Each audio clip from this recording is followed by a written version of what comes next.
天氣已雨。多謝主席，各位同事。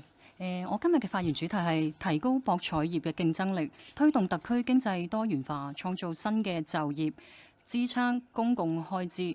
澳門特區成立26年以嚟，博彩稅收年年豐，成績斐然，為財政儲備提供咗極佳嘅緩衝。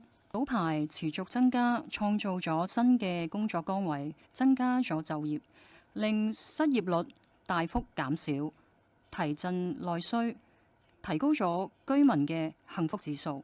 由於過分依賴單一產業，政府持續推動經濟多元化，透過其他多種經濟活動增加收入，以便支付逐年增加嘅公共開支。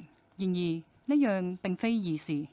澳門嘅本地生產總值長期受博彩業嘅影響，特區嘅公共收入仍然過分依賴博彩業，而產業喺公共收入中嘅佔比達到86.2%，呢個數字係2025年1月至7月嘅。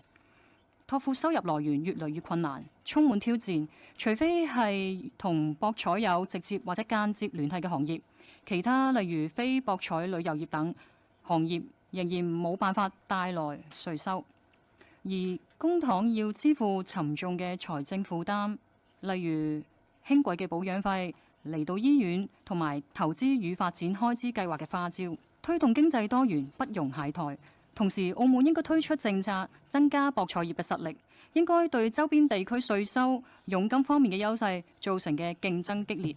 最後指出嘅係，周邊地區嘅競爭對手正開發新嘅博彩形式，博彩業唔應該同賭博種類嘅創新背道而馳。同時，管理要現代化，吸引招來外國遊客要更加有力。為達到呢個目標，要推出政策支持博企。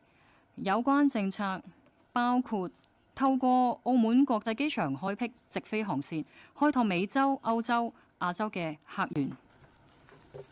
多謝。